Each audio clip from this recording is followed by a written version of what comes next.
Good evening, I'm Walter Beam, I'm president of the Firefighters Local 2220 Union here at the fire station. I'm talking to you now in protest to your decision to table the hiring of the 8th person at the fire station. We see no reason to table this motion. Number one, you're contractually obligated to fill that position. That's a contract that the village board signed in agreement with the union some time ago.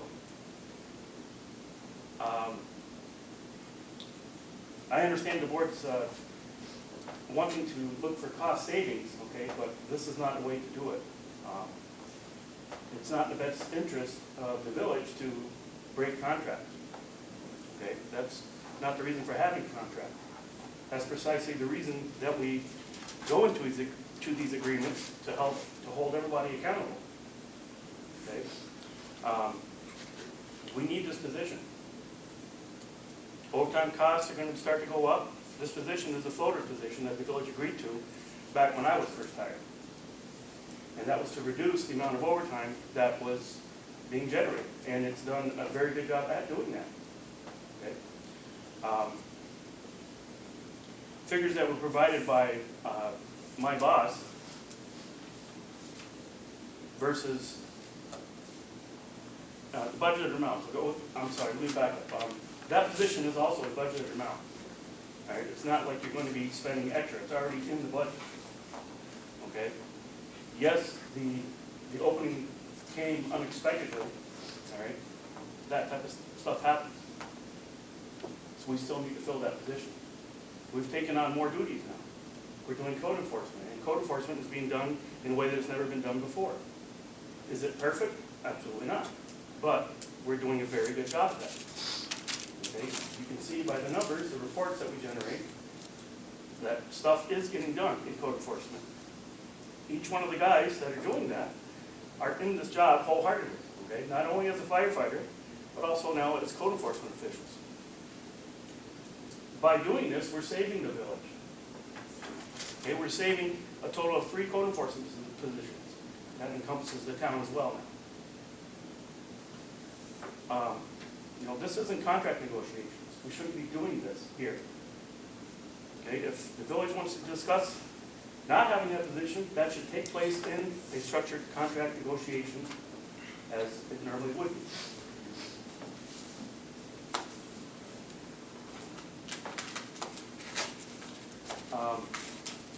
We took over the code enforcement. We didn't ask for anything more. We took over it. We didn't ask for any further compensation for that. No monetary compensation. No any compensation. And the guys are doing a very good job at that. We've heard it from you, the board. It's a proven fact. We're working to resolve little issues, and we're getting it done. Okay. There's more to our job than just, we're not just truck drivers, as many people may see. Okay, we're fake. Okay, and we prove that on a daily basis.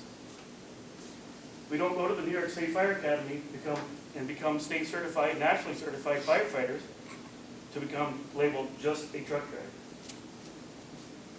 driver. Myself and every one of us are very proud of what we've accomplished at the academy. Right? It's tough going through the academy, but that's part of our job requirement. We take pride in our job. We're not just there sitting down doing nothing all day. Okay? We don't just do our jobs when the alarm rings. So I ask you, please fill this position. And we should do so as soon as possible. It's a long process to become a permanent firefighter. The academy is 11 weeks long. There's only 2 academy classes a year, one in the spring, one in the fall.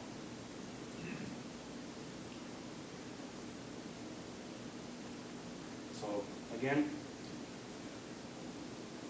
at the sake of saving a few dollars, it's not worth it. That's all I have to say. Thank you. Further public comment? Mr. Gray. I just have a couple of quick questions for clarification. In the ad for spring cleanup, it said no tires would be accepted. I know it used to be 4, but it said no tires would be accepted, yet you had 2.27 tons of tires. Are they accepted or not accepted? It's a little confusing. Except there. Yeah. Okay, because the ad should say that, I think, because it said no. I thought it did. The one I saw, it was just not that. Second, it was a little confusing when you filled the position. Was the person hired to replace Mr. Dumas, or was the person hired to replace Mr. Service? When you hired the person, it sounded like it was for the water treatment plant, Mr. Dumas' vacancy, and then when you got down to the other, it was to replace Mr. Service. Just for clarification. Fill the vacancy created by the transfer of Mr. Dumas within the department to a different position, so wastewater treatment. Was Mr. Service in the water department? No. So it was to fill the vacancy in the water department, not in the regular DPW one? That's correct. Thank you. I got a couple more questions here. Who is the firefighter who unexpectedly left?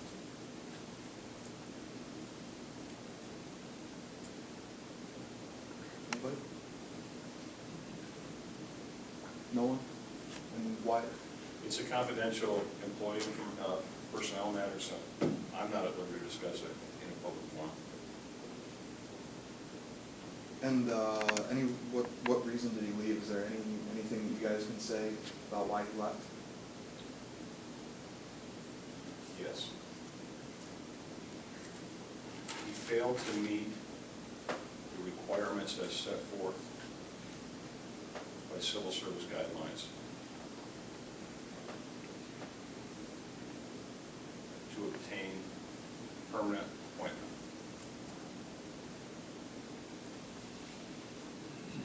Anything else that you can say about that? And who's the police officer that you're going to be canvassing for? Whose position is that? Or who was the officer that held that position?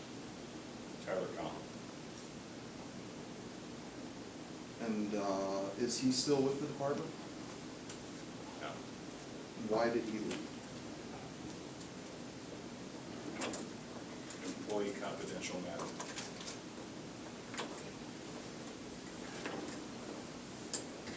That's all my questions. Thank you.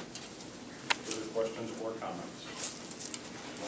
Chief, how many yards, Mr. Mayor, how many yards does the village typically mow each summer?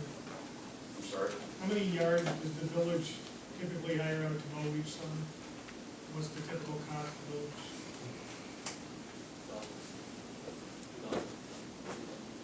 Two to 3 dozen. It varies.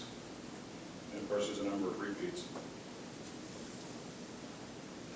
And the cost is currently placed on the tax bill? The homeowner, property owner. Property owner. Yes. Do we have any idea what the average cost per year is? We don't. But we can get that for you. Further questions, public comment? The board opted to take some time on the firefighter position. Is there a reason for that? I'm sure there is. I think it's actually rather consistent with the last few openings in various departments. I believe Mr. Fayette had positions that we tabled and looked into further, and then I believe we also tabled the chiefs at one point. And Mr. LeBeer, I'm sure being familiar with the open meetings law, you would be aware that those types of discussions at some level should happen at the boardroom. What type of discussion? Any type of discussion about what we should do with positions in the department. I don't think that discussion's happened yet. I believe that's why it's been I went tabled. out and just remind you. Those discussions should happen in a public meeting when there is a quorum present. You are absolutely right.